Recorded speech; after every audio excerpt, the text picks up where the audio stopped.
Mumps ಕಾಯಿಲೆ ನೋಡ್ತಾ ಇದ್ದೀವಿ ಮಕ್ಕಳಲ್ಲಿ. ಈ ಮಮ್ಸ್ ಅಂದರೆ ಕನ್ನಡದಲ್ಲಿ ಗದಗಟ್ಟು ಅಂತೀವಿ ನಾವು, ಮೈಸೂರು ಬೆಂಗಳೂರು ಕಡೆ ಎಲ್ಲ. ಕೆಲವು ಕಡೆ ಮಂಗನ ಬಾವು ಅಂತಾರೆ. ಆಮೇಲೆ ಈ ಗದಗಟ್ಟು ಅಂತ ನಾವೇನು ಹೇಳ್ತೀವೋ ಅದು ಬರೀ 30-40% ಮಕ್ಕಳಲ್ಲಿ ಮಾತ್ರ ಇದು ಊದ್ಕೊಳ್ಳೋದು. ಜ್ವರ ಬಂದು 3-4 ದಿನಕ್ಕೆ ಕೆನ್ನೆಗಳು ಊದ್ಕೊಳ್ಳುತ್ತೆ. ಅದು ಕೆನ್ನೆಗಳು ಊದ್ಕೊಂಡು ವಾಸಿಯಾಗಕ್ಕೆ ಒಂದು 5-6 ದಿನ ಬೇಕಾಗುತ್ತೆ. ದಯವಿಟ್ಟು 1-2 ದಿನ ಜ್ವರ ಇದ್ದರೆ ನೀವೇ ಮನೇಲಿ ಮೆಡಿಸನ್ ಹಾಕಬೇಡಿ, ಡಾಕ್ಟ್ರ್ ಹತ್ರ ಕರ್ಕೊಂಡು ಬಂದು ಮಕ್ಕಳನ್ನ ತೋರಿಸ್ಬೇಕು. ಸೊ ನನ್ನ ಒಂದು ಏನು ಅಡ್ವೈಸ್ ಅಂದರೆ, ಎಸ್ಪೆಷಲಿ ಈ ಮಕ್ಕಳಲ್ಲಿ ನಾನು ನೋಡ್ತಿರೋದು ಅಪ್ಪ ಅಮ್ಮಂದರು ಡಾಕ್ಟ್ರ್ ಹತ್ರ ಮಕ್ಕಳು ಕರ್ಕೊಂಡು ಬರ್ತಾನೇ ಇಲ್ಲ.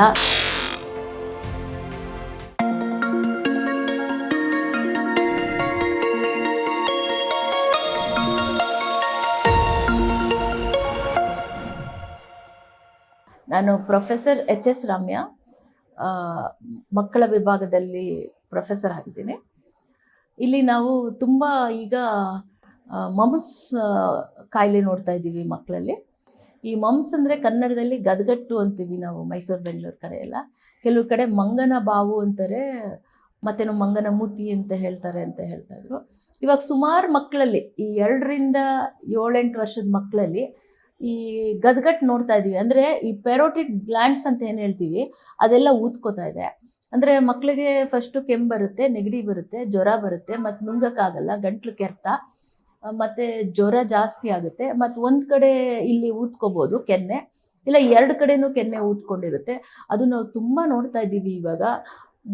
ಇವತ್ತು ನಮ್ಮ ಕಿಮ್ಸ್ ಹಾಸ್ಪಿಟ್ಲಲ್ಲಿ 1-2 OPD ಕೇಸಸ್ ಬಂದಿತ್ತು. ಮತ್ತು ಗೌರ್ಮೆಂಟಲ್ಲೂ ಸುಮಾರು ಒಂದು 10-15ಕ್ಕಿಂತ ಜಾಸ್ತಿನೇ ಕೇಸಸ್ ಬರ್ತಾ ಇದೆ. ಇದು ಸಾಂಕ್ರಾಮಿಕ ರೋಗ, ಕಮ್ಯುನಿಕಬಲ್ ಡಿಸೀಸ್.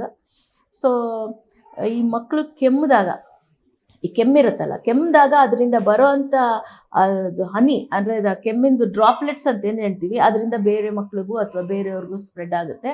ಚಳಿಗಾಲದಲ್ಲಿ ಸ್ವಲ್ಪ ಕಾಮನ್ ಇದು.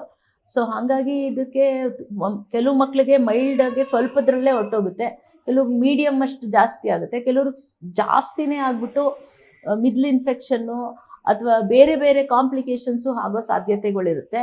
ಸೊ ನನ್ನ ಒಂದು ಏನು ಅಡ್ವೈಸ್ ಅಂದರೆ, ಎಸ್ಪೆಷಲಿ ಈ ಮಕ್ಕಳಲ್ಲಿ ನಾನು ನೋಡ್ತಿರೋದು ಅಪ್ಪ ಅಮ್ಮಂದರು ಡಾಕ್ಟ್ರ್ ಹತ್ರ ಮಕ್ಕಳು ಕರ್ಕೊಂಡು ಬರ್ತಾನೇ ಇಲ್ಲ. ದಯವಿಟ್ಟು 1-2 ದಿನ ಜ್ವರ ಇದ್ದರೆ ನೀವೇ ಮನೇಲಿ ಮೆಡಿಸನ್ ಹಾಕಬೇಡಿ, ಡಾಕ್ಟ್ರ್ ಹತ್ರ ಕರ್ಕೊಂಡು ಬಂದು ಮಕ್ಕಳನ್ನ ತೋರಿಸ್ಬೇಕು, ತೋರಿಸ್ಬಿಟ್ಟು ಟ್ರೀಟ್ಮೆಂಟ್ ತೊಗೋಬೇಕು. ಸೆಲ್ಫ್ ಮೆಡಿಕೇಷನ್ ಮಕ್ಕಳಿಗೆ ಮಾಡೋದನ್ನ ಖಂಡಿತವಾಗ್ಲೂ ನಿಲ್ಲಿಸಿ, ಎಲ್ಲಾದರೂ ಹೋಗಿ ಮಕ್ಕಳು ಡಾಕ್ಟ್ರ್ ಹತ್ರ ಹೋಗಿ.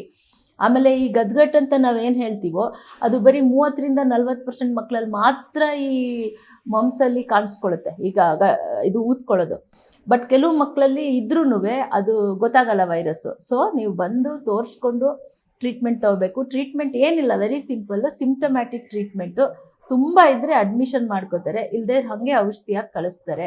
ಜ್ವರ ಬಂದು 3-4 ದಿನಕ್ಕೆ ಕೆನ್ನೆಗಳು ಊದ್ಕೊಳ್ಳುತ್ತೆ. ಅದು ಕೆನ್ನೆಗಳು ಊದ್ಕೊಂಡು ವಾಸಿಯಾಗಕ್ಕೆ ಒಂದು 5-6 ದಿನ ಬೇಕಾಗುತ್ತೆ. ಸೊ ಮಕ್ಕಳು ಸರಿ ಹೋಗ್ತಾರೆ. ಸ್ಕೂಲಿಗೆ ಕಳಿಸ್ಬೇಡಿ, ಬೇರೆ ಮಕ್ಳಿಗೆ ಹರಡುತ್ತೆ. ಮನೇಲಿ ಯಾರು ವಯಸ್ಸಾದವರಿದ್ದರೆ, ಮಕ್ಕಳು ಸ್ವಲ್ಪ ದೊಡ್ಡವರಿದ್ದರೆ ಮಕ್ಳಿಗೆ ಮಾಸ್ಕ್ ಹಾಕಿ. ತುಂಬ ಚಿಕ್ಕ ಮಕ್ಕಳಿದ್ರೆ ಅಮ್ಮ ಮಾಸ್ಕ್ ಹಾಕ್ಕೊಂಡು ಮಗು ಜೊತೆ ಇರಲಿ. ಮತ್ತು ಇದಕ್ಕೆ ವ್ಯಾಕ್ಸೀನೂ ಇದೆ ಗೌರ್ಮೆಂಟಲ್ಲಿ. ಇದಕ್ಕೆ MR ಅಂತ ವ್ಯಾಕ್ಸಿನ್ ಇದೆ, ಮೀಸಲ್ಸು ರುಬೆಲ್ಲಾ ಅಂತಿದೆ. ಮಮ್ಸ್ ವ್ಯಾಕ್ಸಿನ್ ಇನ್ನೂ ಅವೈಲಬಿಲಿಟಿ ಇಲ್ಲ.